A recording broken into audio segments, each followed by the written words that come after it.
Dövlət başçısının sərəncamından da aydın görünür ki, Bakıda üzlənən binalarla bağlı geniş araşdırma işlərinə başlanacaq. Günün sonuna yaxın artıq Bakıxanov qəsəbəsinin mərkəzində, Xətai və Binəqədi rayonlarında icra hakimiyyətlərinin əməkdaşlarının iştirakı ilə yanğına həssas olan örtüklərin söküldüyü işini də gördük. Müxbirimiz Ayşəm Rüstəmova isə bugün üzlənən, lakin yanğının hadisəsindən sonra işləri saxlanan binada olub. Paytaxt Bakıda fasadı plastik materialdan hazırlanmış üzlüklərlə örtülən binaların sayı dəqiq bilinməsə də onların kifayət qədər olduğu bəllidir.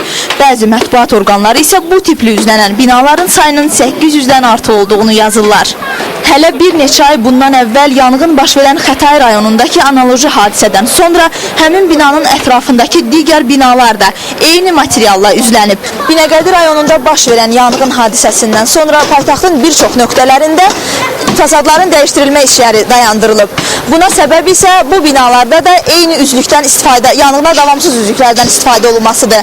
Biz Xətai rayonundayıq və burada sakinlərin tələbi ilə həmin üzlüklərin sökülməsini şahid oluruq. Çəkiliş apardığımız zaman onu da müşahidə etdik ki, binalar üzlənərkən dəmir çərçivələr qurulanda onların altındakı binanın elektrik xətlərinin hansı durumda olunmasına diqqət edilməyib. Bu da bir çox hallarda qısa qapanmaya və tez alışmağa səbəb ola bilərdi. Ölüm olmamış bu olsaydı çox yaxşı olardı. Mən şəxsən mənim özüm bir aydan çox idi, deyirdim ki, bunu olmaz da. Mesela burada yaxında bina ki yandı. Bina yanandan sonra biz etirazımızı bildirdik. Şikayət ərizəsi yazmışdıq. O bina yanandan sonra yataqxana. Və bugün axır ki biz arzumuza çatdıq ki bu çoxdan sökülməliydi. Yanğına səbəb olan digər bir ehtimal isə fasadı kifayət qədər gözəl göstərən plastik üzlüklərin işıqlandırılması üçün çəkilən elektrikdir. Burada da xırda bir nöqsan böyük bir faciəyə yol aça bilər. Artıq Bakıxanov qəsəbəsinin mərkəzində, Xətai və Binəqədi rayonlarında da icra hakimiyyət əməkdaşlarının və Fövqəladə Hallar Nazirliyi işçilərinin iştirakı ilə yanğına həssas örtüklərin söküntüsü işi aparılır.